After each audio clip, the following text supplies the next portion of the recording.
Feel the pressure rising now. You can hear it, feel it loud. Germany!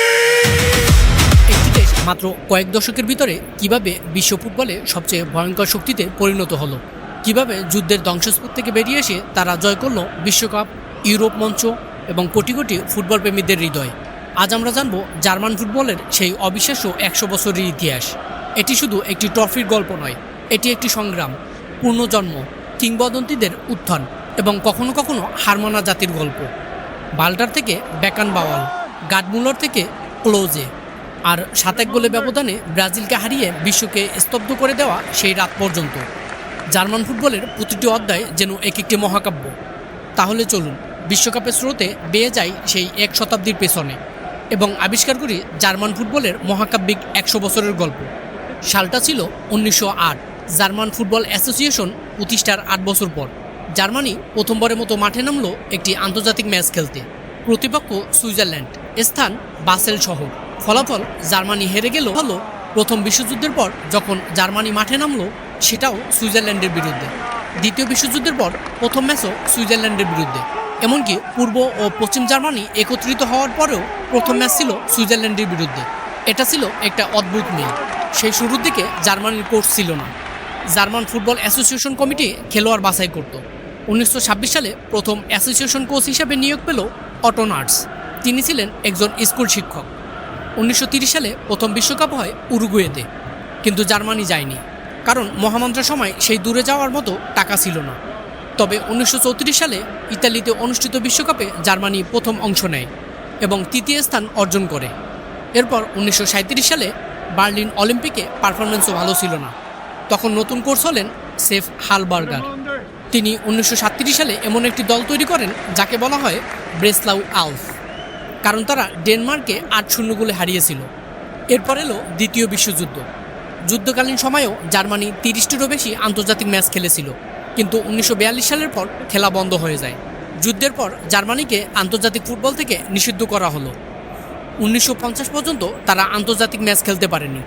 এরপরে আসি German ফুটবলের সবচেয়ে গুরুত্বপূর্ণ মুহূর্তে। 1954 সাল, স্থান সুইজারল্যান্ড। ক্যাপ্টেন ছিল ফ্রিৎজাত ওয়াল্টার। সেই বিশ্বকাপে সবার ফেভারিট ছিল হাঙ্গেরি। মাইটি ম্যাকগিয়াস নামে পরিচিত এই দলটি টানা 32টি ম্যাচ অপরাজিত ছিল। গ্রুপ পর্বে হাঙ্গেরির সাথে ম্যাচে কোচ হারবার্গার ইচ্ছে করেই দুর্বল দল পাঠালেন, ফলে জার্মানি হারল 3-8 গোলে। কিন্তু সেটা ছিল কৌশল, শক্তিশালী খেলোয়াড়দের ফাইনালের জন্য বাঁচিয়ে রাখা। ফাইনালে আবারও হাঙ্গেরির মুখোমুখি জার্মানি। হাঙ্গেরি আগে 2-0 গোলে এগিয়ে গেল, মনে হচ্ছিল খেলা শেষ। কিন্তু এরপর হেলমুট রান গোল করলেন, আরও একটি গোল, এবং মাত্র 6 মিনিট বাকি থাকায় রান আবারও গোল করলেন। ব্যবধান 3-2, জার্মানি চ্যাম্পিয়ন। এই জয়কে বলা হয় দাস ভুন্ডার অফ বার্ন, অর্থাৎ বার্নের অলৌকিক ঘটনা। যুদ্ধবিধ্বস্ত জার্মানিতে এই জয় এনে দিয়েছিল এক নতুন আশার আলো। 1964 সালে নতুন কোচ এলো হেলমুট স্যান। 1966 সালে জার্মানি ইংল্যান্ডের বিরুদ্ধে ফাইনাল খেলে। ওয়েম্বালি স্টেডিয়ামে হাজার হাজার দর্শকের সামনে খেলা হচ্ছিল। ওলফগাং ওয়েলবারের শেষ মুহূর্তের গোলে খেলা করালো অতিরিক্ত সময়। এরপর এলো সেই বিতর্কিত মুহূর্ত। ইংল্যান্ডের জিওলফ হার্টসের শট ক্রসবারে লেগে নামলো। বল কি গোল লাইন পার করেছিল? এখনও বিতর্ক আছে। সেই সময় রাশিয়ান লাইন্সম্যানের সিদ্ধান্তে গোল দেওয়া হলো। শেষে ইংল্যান্ড জিতত 4-2 গোলে। ফুটবল ইতিহাসে অন্যতম বিতর্কিত ফাইনাল হয়ে উঠল এই খেলাটি। 1970 বিশ্বকাপে সেমিফাইনালে জার্মানি এবং ইতালি। এই ম্যাচকে বলা হয় শতাব্দীর সেরা ম্যাচ। ইতালির ভাষায় বলা হয় পাতিলা দে সেকোলো। অতিরিক্ত সময়ে 2 দল মিলে 5টি গোল করল। সবচেয়ে অবাক করা বিষয় হলো জার্মানির খেলোয়াড় বেকেনবাউলারের কাঁধ স্থলচ্যুত হওয়া সত্ত্বেও তিনি মাঠ ছাড়েননি। হাতে ব্যান্ডেজ থাকা সত্ত্বেও তিনি খেলা চালিয়ে গেলেন, কারণ দলের 2টি পরিবর্তন আগেই শেষ হয়ে গিয়েছিল। শেষে ইতালি জিতল 4-3 গোলে, কিন্তু এই হারেও জার্মানির বীরত্ব অমর হয়ে গেল। 1971 সালে বেকেনবাউয়ার দলের অধিনায়ক হলেন এবং তিনি দলকে নিয়ে গেলেন সোনালী যুগে। 1972 সালে ইউরোপিয়ান চ্যাম্পিয়নশিপ। জার্মানি সোভিয়েত ইউনিয়নকে 3-0 গোলে হারিয়ে চ্যাম্পিয়ন হয়। এরপরে 1974 সালের নিজেদের মাটিতে বিশ্বকাপ। ফাইনালে নেদারল্যান্ডস। খেলা শুরুর আগেই নেদারল্যান্ডস পেনাল্টি পেয়ে গেল, কিন্তু জার্মানি ঘুরে দাঁড়ালো। পল ব্রেটনারের প্লান্টি এবং গাডমুলারের গোলে জার্মানি জিতল 3-2 গোলে। গাডমুলার 1970 থেকে 1974 সাল বিশ্বকাপ পর্যন্ত মোট 14টি গোল করেছিলেন। 1980 সালে ইউরোপিয়ান চ্যাম্পিয়ন হয় জার্মানি। 1982, 1986 এই দুই বিশ্বকাপে ফাইনালে গেলেও জিততে পারেনি জার্মানি। কিন্তু 1990 সালে ইতালিতে অনুষ্ঠিত বিশ্বকাপে অধিনায়ক লোটার ম্যাথিউসের নেতৃত্বে জার্মানি তৃতীয়বার বিশ্ব চ্যাম্পিয়ন হলো। ফাইনালে আর্জেন্টিনার বিরুদ্ধে বড় কথা হলো বেকেনবাওয়ার 1974 সালে খেলোয়াড় হিসেবে বিশ্বকাপ জয় করেন এবং 1990 সালে কোচ হিসেবে আবারও বিশ্বকাপ জয় করেন। ফুটবল ইতিহাসে মাত্র দুইজন মানুষই এটি করেছিল, তিনি এবং ব্রাজিলের মারিও জাগালো। 1996 সালে ঐক্যবদ্ধ জার্মানি ইউরো চ্যাম্পিয়ন হলো অলিভার বিয়েনহফের গোল্ডেন গোলে। আশাবাদী ছিল না, কিন্তু দলটি সবাইকে চমকে দিল। কোয়ার্টার ফাইনালে আর্জেন্টিনাকে প্লান্টিতে হারানো, সেমিফাইনালে ইতালির কাছে হেরে যাওয়া, তবুও জার্মানি তৃতীয় স্থান অর্জন করল। ক্লোসে পেলেন গোল্ডেন বুট, লুকাস পেলেন সেরা তরুণ খেলোয়াড়দের পুরস্কার। বার্লিনের ব্র্যান্ডার বুট গেটে 5 লক্ষেরও বেশি মানুষ দলটিকে বীরের অভ্যর্থনা দিলেন। এবার আসি সেই ম্যাচের কথায়, যেটা পুরো ফুটবল জগৎকে হতবাক করে দিয়েছিল। 2014 সালের বিশ্বকাপ ব্রাজিলে, সেমিফাইনালে জার্মানি বরং স্বাগতিক ব্রাজিল।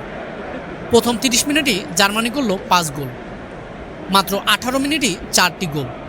পুরো বিশ্ব স্তব্ধ। ফলাফল জার্মানি 7, ব্রাজিল 1। এই ম্যাচটি ইতিহাসে লেখা থাকবে। ব্রাজিলিয়ানরা এটাকে বলে মেইন রাজো, অর্থাৎ তাদের ভাষায় এটাকে বলা হয় জাতীয় দুর্যোগ। এই ম্যাচই মিরোস্লাভ ক্লোসে বিশ্বকাপের ইতিহাসে সর্বোচ্চ গোলদাতা হলেন, মোট 16টি গোল। ব্রাজিলের রোনালদোর 15টি গোলের রেকর্ড ভেঙে ফেলেন। ফাইনালে আর্জেন্টিনার বিরুদ্ধে মারিও গ্যাজেতের অতিরিক্ত সময়ে গোলে জার্মানি 4র্থবার বিশ্ব চ্যাম্পিয়ন। কিন্তু ফুটবলে কোনো দলই চিরকাল শীর্ষস্থানে থাকতে পারে না। 2018 বিশ্বকাপে ডিফেন্ডিং চ্যাম্পিয়ন জার্মানি গ্রুপ পর্বে থেকে বিদায় নিল মেক্সিকো ও দক্ষিণ কোরিয়ার কাছে হেরে। 1938 সালের পর এই প্রথমবার এত দ্রুত বিদায়। 2022 সালের বিশ্বকাপেও গ্রুপ পর্বে বিদায়। নতুন কোচ হ্যান্সি ফ্লিক চেষ্টা করছেন দলকে আবার নতুন করে গড়ে তুলতে। 2024 ইউরোতে নিজেদের মাটিতে কোয়ার্টার ফাইনাল পর্যন্ত পৌঁছেছিলেন। জার্মানি ফিরে আসার অপেক্ষায় পুরো ফুটবল বিশ্ব। 100 বছরের বেশি সময় এই ইতিহাসে জার্মানি আমাদের শিখিয়েছিল হার থেকেও আবার উঠে আসা যায়, যুদ্ধের ছাই থেকেও ফুটবলে আলো জ্বলে, এবং সত্যিকারের দল কখনোই হাল ছাড়ে না। 4টি বিশ্বকাপ, 3টি ইউরো, 160 বছরের ইতিহাস, এটাই জার্মানির ফুটবল। যদি ভিডিওটি ভালো লাগে তাহলে লাইক দিন এবং শেয়ার করুন, এবং কমেন্টে জানান আপনি এবারের বিশ্বকাপে কোন দলের সাপোর্ট করেন।